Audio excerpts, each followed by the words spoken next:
अखिलेश ने मोदी को बताया 10 नंबरी, जनता ने लगा दी क्लास। साल 2014 ये वो साल था जब देश में सत्ता परिवर्तन हुआ। कांग्रेस को जनता ने नकारा और भारतीय जनता पार्टी को मौका दिया। इसी के साथ प्रधानमंत्री नरेंद्र मोदी कुर्सी पर विराजमान हुए।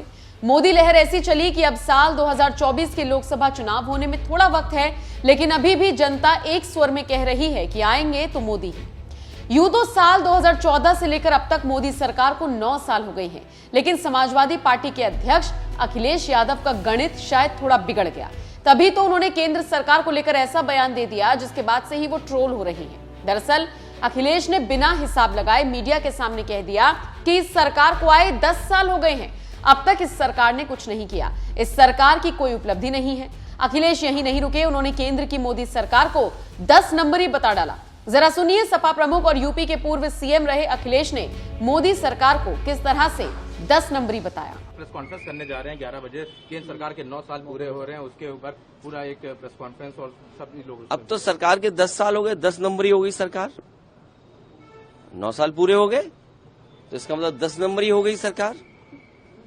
क्या उपलब्धि है सरकार की? एम्स के लिए आपने कहा था कि उत्तर प्रदेश में कितने एम्स आएंगे, आपका घोषणा पत्र पलट कर देखिए। स्मार्ट सिटी, आपने कितने स्मार्ट सिटी बना दिए।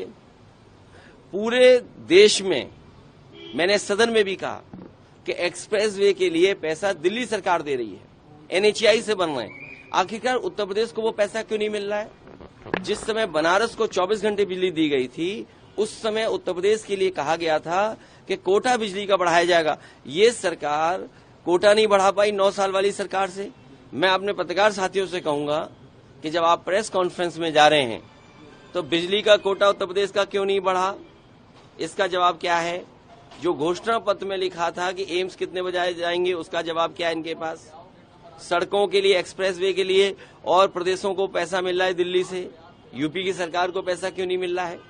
बड़ा बड़ा आयोजन किया गया इन्वेस्टमेंट के नाम पर, कितना इन्वेस्टमेंट जमीन पर पहुंचा है? कितना अर्बन इंफ्रास्ट्रक्चर के लिए पैसा मिला है? स्मार्ट सिटी के नाम पर सॉलिड वेस्ट मैनेजमेंट था, आपने सॉलिड वेस्ट मैनेजमेंट के लिए क्या काम किया है? नदियां आपकी मर रही हैं, नमामि गंगे का नाम पे आपने पैसा लिया, लेकिन वो पैसा कहां बहा दिया आपने? क्या जवाब है आपके पास?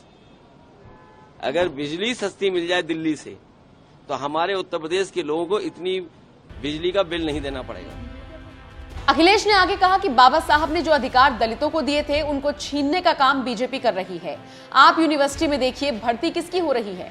अपने लोगों को भर्ती कर रही हैं, नौकरियां छीन रही हैं, अवसर और रोजगार नहीं दे रही हैं। पिछड़ों को जोड़ा जाए, बहुजन के साथ अन्याय न हो, हमारा संविधान ये कहता है। और संविधान में जो अधिकार मिलते हैं, क्या भारतीय जनता पार्टी लगातार उन अधिकारों को नहीं छीन रही है? आज भारतीय जनता पार्टी को परंपरा क्यों याद आ रही है? इन लोगों के लड़ने से ये बात साफ हो कि पिछड़े और दलितों का हक कौन छीन रहा है। बाबा साहब भीमराव अम्बेडकर जी ने जो अधिकार दिए हैं, उन अधिकारों को छीनने का काम अगर कोई कर रहा है तो वो भारतीय जनता पार्टी है। लेटरल एंट्री क्या है? आउटसोर्स क्या है? प्राइवेटाइजेशन क्या है? और यूनिवर्सिटी से लेकर के कॉलेजों में भर्ती, कॉलेजों में नौकरी। आप यूनिवर्सिटी में देखिए भर्ती किसकी हो रही है? मन चाहिए अपने लोगों को यूनिवर्सिटी में भर्ती तय करना, नौकरी उन्हें देना। आप नौकरियां छीन रहे हैं, अवसर छीन रहे हैं, रोजगार नहीं दे रहे हैं, तो आखिरकार ये समाज जाए कहां? और फिर सबसे ज्यादा आप डंका पीटते हैं इस बात का कि पिछड़े और दलितों के लिए हम काम कर रहे हैं।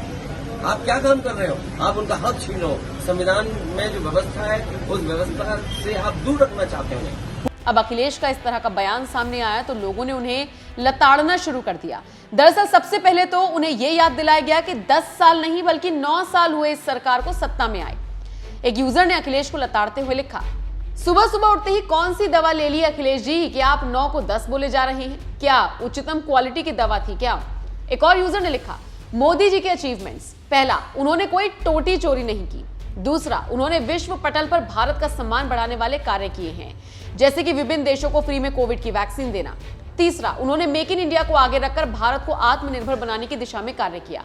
तो कुछ इसी तरह से अखिलेश अपनी फजीहत करा बैठे हैं। बहरहाल अब आप अखिलेश की इस बेवकूफी से जुड़ी खबर पर क्या राय रखते हैं, कमेंट करके जरूर बताएं।